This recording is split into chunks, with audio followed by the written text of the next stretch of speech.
নিজেকে যত সবুজ রাখতে চান তত বেশি সবুজ শাকসবজি খেতে হবে। আজকে খুবই মজার শাকের একটা রেসিপি শেয়ার করব।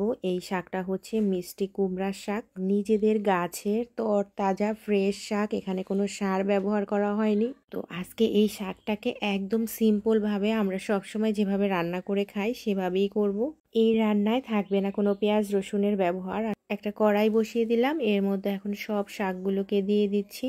আর এই শাকের পাতাগুলোকে বাছার ক্ষেত্রে একটু সাবধানে বাছতে হবে, এখানে সবুজ সবুজ কিন্তু পোকা থাকে। শাকগুলোকে খুব সুন্দর করে বেছে কেটে ধুয়ে নিয়েছি। এখন এখানে 1 কাপ পরিমাণ জল ব্যবহার করলাম। এই শাকটা রান্না করব মিষ্টি আলু দিয়ে, আর এখন কিন্তু প্রচুর মিষ্টি আলু পাওয়া যায়। এখানে দিয়ে দিচ্ছি পরিমাণ মতো হলুদের গুঁড়া আর পরিমাণ মতো লবণ। আলু আর শাকটাকে সিদ্ধ করে নিব, আর শাকটা সিদ্ধ হয়ে গেলে শাকের থেকেও কিন্তু অনেকটা পরিমাণে জল বেরিয়ে যাবে। লাউ শাকের থেকেও কিন্তু এই শাকটা খেতে ভীষণ ভালো লাগে, আর এমনিতেও তো সবুজ শাকসবজি আমাদের জন্য ভীষণ উপকারী। দেখেন শাকটা কিন্তু মোটামুটি সিদ্ধ হয়ে গিয়েছে, আর যেহেতু একদম ফ্রেশ তাজা শাক, এগুলো একটু ভাপ পেলেই একদম সিদ্ধ হয়ে নরম হয়ে যায়। এখন একটা কড়াই বসিয়ে দিলাম, কড়াইয়ের মধ্যে দিয়ে দিচ্ছি তেল, আর এই তেলটা গরম হয়ে গেলে এর মধ্যে ফোড়ন দিব হচ্ছে কালো জিরা।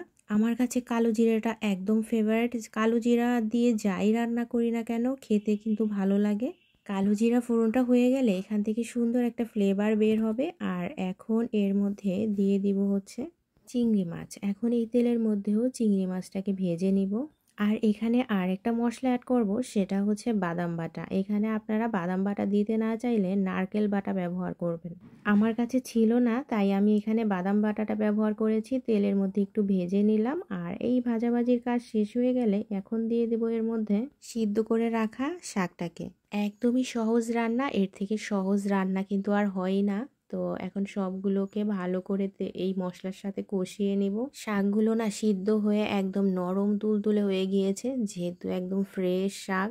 এখন 2-3 মিনিটের মতো চুলায় একটু জাল দিয়ে নিব শাকটাকে, আর ঝোলটা যেই জলটা বেরিয়েছে সেটাকে হচ্ছে একটু টানিয়ে ফেলবো। আর এখানে ব্যবহার করলাম কাঁচামরিচ, আর এই কাঁচামরিচটা লাস্টে দেওয়ার কারণ হচ্ছে এর ফ্লেভারটা যাতে থাকে কাঁচামরিচের। আর একটু লবণ দেখে নিলাম, দেখলাম একটু লবণ কম, 1 চিমটি পরিমাণে একটু লবণ আর একটুখানি চিনি একটু ছিটিয়ে দিলাম। এখন নেড়ে চেড়ে হালকা হালকা একটু ঝোল রেখে দিব, এই ঝোলটা খেতে ভালো লাগবে। মিষ্টি আলুটা একদম সিদ্ধ হয়ে গলে গিয়েছে, আর রান্না কিন্তু আমার এখানেই কমপ্লিট। দেখেন কত সহজেই রান্না করে ফেললাম।